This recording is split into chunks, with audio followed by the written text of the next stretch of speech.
నేను డ్యూటీకి బయలుదేరుతున్నాను.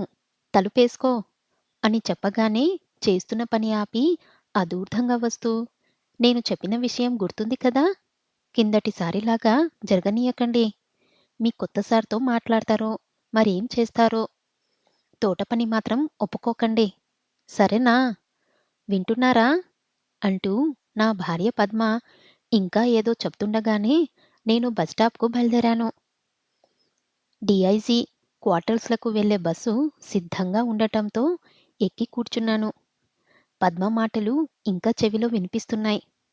కొత్త డీఐజీ వస్తున్నారని తెలిసిన దగ్గర నుండి మొదలైంది ఆమె ఆరాటం. పాత సార్ తోట పని చెయ్యమన్నారు. తోట పని, ఎరువులు, పురుగుల మందులు నా ఆరోగ్యానికి సరిపడక వచ్చిన స్కిన్ అలర్జీ 2 ఏండ్లు నరకం చూపించింది. ఈసారి ఏ డ్యూటీ చెయ్యమంటారో చూడాలి అనుకుంటుండగానే ఆఫీస్ వచ్చింది. బస్సు దిగి లోపలికి వెళ్ళేసరికే డ్యూటీల కేటాయింపు జరిగిపోయింది.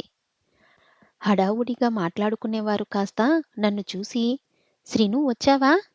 నీ గురించి చాలాసార్లు అడిగారు అని చెప్పగానే ఆతృతగా లోపలికెళ్ళాను. కొత్త సారు ఎత్తుగా, జబరుగా ఉన్నారు. తెల్లని విశాలమైన నుదురు, దయ కురిపించే చిరునవ్వు. ఎందుకో బాగా నచ్చారు. నమస్కారం సార్ అనగానే, రండి, శ్రీను అంటే మీరేనా? మీ పాత బాసు నాకు మంచి ఫ్రెండు. మీ గురించి చాలా చెప్పాడు. అందుకే మీకు మా అమ్మగారి దగ్గర డ్యూటీ వేశాను.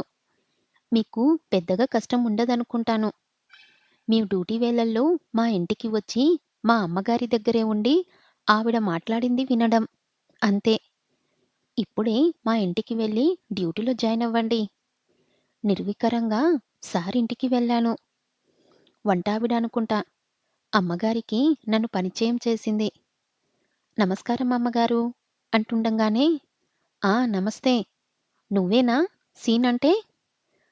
చాలా బుద్ధిమంతుడవని మా వాడు చెప్పాడు. పద, నా గది చూపిస్తా. మాటలు ఆపకుండానే గదిలోకి దారి తీసిందావిడ. ప్రపంచంలో ఎవ్వరూ నాలాగా వినడం అనే డ్యూటీ చేసి ఉండరేమో కదా! బాగుంది. నా రాత అనుకుంటా. ఆమెను అనుసరించాను. నా పుట్టోపూర్వోత్తరాలు, నా కుటుంబము, నా అయిష్టాల గురించి వందలాది ప్రశ్నలు వేస్తూ, నా జవాబులైనా వినకుండా కొన్ని జవాబులు కూడా ఆవిడే చెప్పేస్తూ విరామం లేకుండా మాట్లాడుతుంటే శ్రోతలాగా ఉండిపోయాను. అలా కొన్ని గంటలు గడిచాక, ఇంతకీ భోజనం తెచ్చుకున్నావా శ్రీనూ?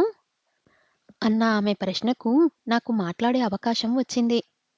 రేపట్నుంచి తెచ్చుకుంటాను. ఈ రోజుకి దగ్గరలోని క్యాంటీన్‌లో తినేసి ఓ గంటలో వచ్చేస్తాను అని బయలుదేరబోయాను. భలే వాడివే!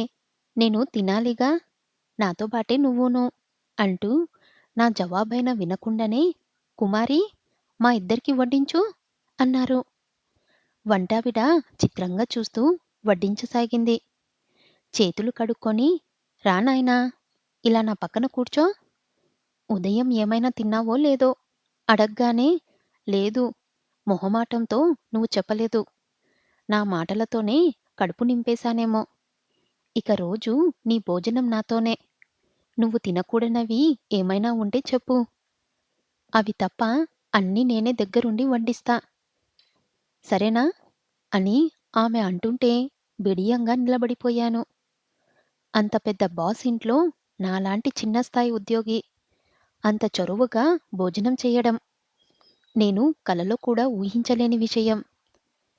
ఏంటాలోచిస్తున్నావ్?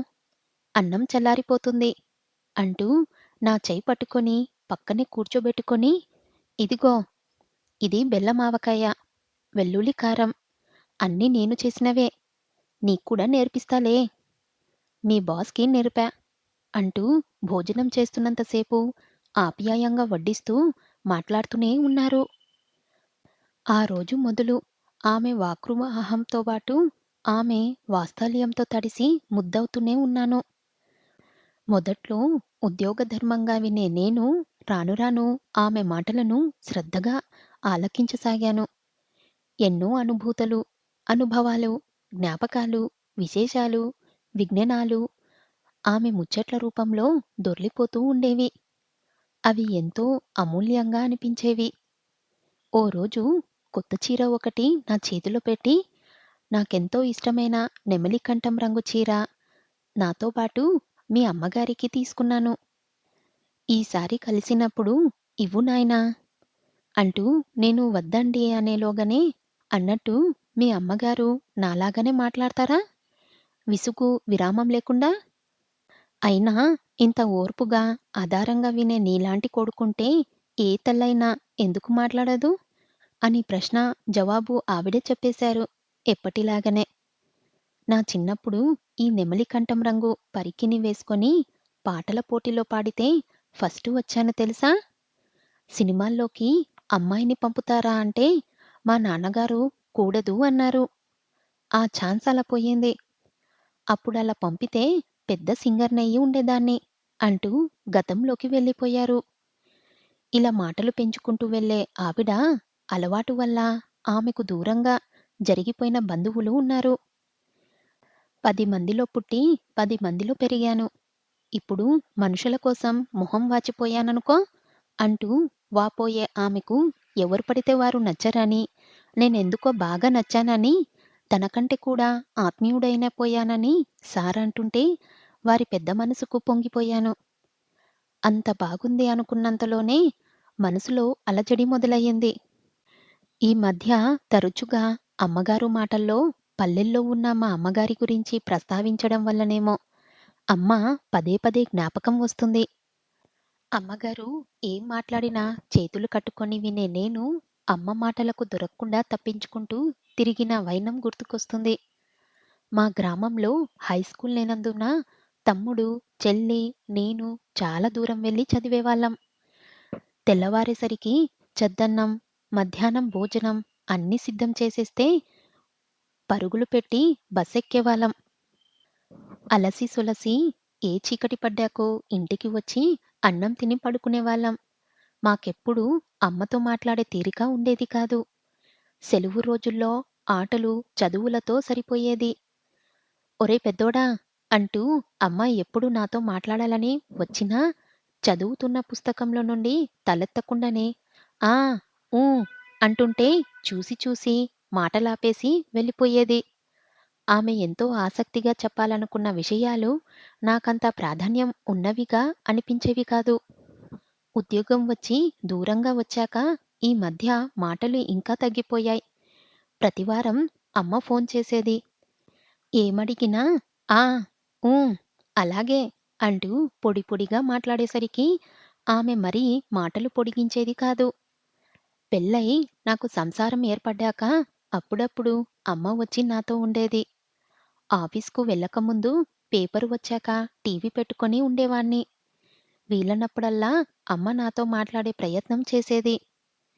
చూసిన సినిమాలే మళ్ళీ మళ్ళీ చూడటం, చదివిన ఫోన్ మెసేజ్‌లే మళ్ళీ చదవడం తప్ప ఆమె మాటలు వినడానికి తీరిక, సమయంలో కూడా ప్రయత్నించలేదన్న విషయం గుర్తుకొస్తే మనసు భారంగా అవుతుంది. పద్మ పిల్లల చదువులు, వంట పనులతో హడావుడిగా ఉండేది. తమ్ముడు, చెల్లి ఫోన్ చేసి నాతో చాలాసేపు మాట్లాడేవారు. వాళ్ళ ఫోన్ వచ్చినప్పుడు ఏంటి నాయనా వాళ్ళ విశేషాలు అంటూ మాట కలిపే ప్రయత్నం చేసేది అమ్మ. ఆ ఏముంటాయ్ అన్నీ మామూలే అంటూ ముక్తసరిగా చెప్పేసేవాణ్ణి. అందరం కలిసి కూర్చున్నప్పుడు మీ నాన్న చిన్నప్పుడు ఏం జరిగిందంటే అది నా గురించి మురిపెంగా చెప్పే ప్రయత్నం చేస్తే అబ్బా నానమ్మ ఇంక చాలు ఛాన్స్ ఇస్తే మీ చిన్నప్పటి కబుర్లు కూడా చెప్పేలాగా ఉన్నావు అంటూ నా పిల్లల ఎగతాళి. పని మనిషితో పక్కింటి వాళ్ళతో మాట్లాడితే మోటు వాళ్ళనుకుంటున్నారన్న మా ఆవిడ మందలింపు అన్నీ కలిసి అమ్మ మాటలకు మొహం వాచిపోయేలా చేశాయి. మాట్లాడేవారు గాని తన మాటలు వినేవారు గాని లేక దేవుడి పటాల దగ్గర కూర్చొని మాట్లాడేది. తనలో తాను మాట్లాడుకునేది. మేము గమనిస్తే ఆపేసేది. 6 నెలలయ్యేసరికి ఊరికెళ్ళి అందర్నీ చూసొస్తానని వెళ్ళిన అమ్మ తిరిగి నా దగ్గరకు రావడానికి ఆసక్తి చూపించలేదు. అమ్మగారంత వయస్సే ఉన్నా అమ్మ మనసులో కూడా ఎన్నో అనుభవాలు, అనుభూతులు, జ్ఞాపకాలు ఉంటాయి కదా! అవన్నీ మాతో గలగలా మాట్లాడుతూ చెప్పాలి అనే తాపత్రయం, కోరిక ఆమెలో ఇంకెన్నాళ్ళుంటాయో. అసలే పెద్దదైపోతుంది. వీలైనప్పుడంతా అమ్మ దగ్గరకు వెళ్ళి ఆమె చెప్పే ముచ్చట్లు, కబుర్లు అలసిపోయేదాకా వినాలని బలంగా నిర్ణయించుకున్నాను. సార్, 4 రోజులు సెలవు కావాలి. మా అమ్మ దగ్గరికి వెళ్ళాలి సార్. మరుసటి రోజే అడిగాను. ఏమైంది? అనారోగ్యం చేసిందా?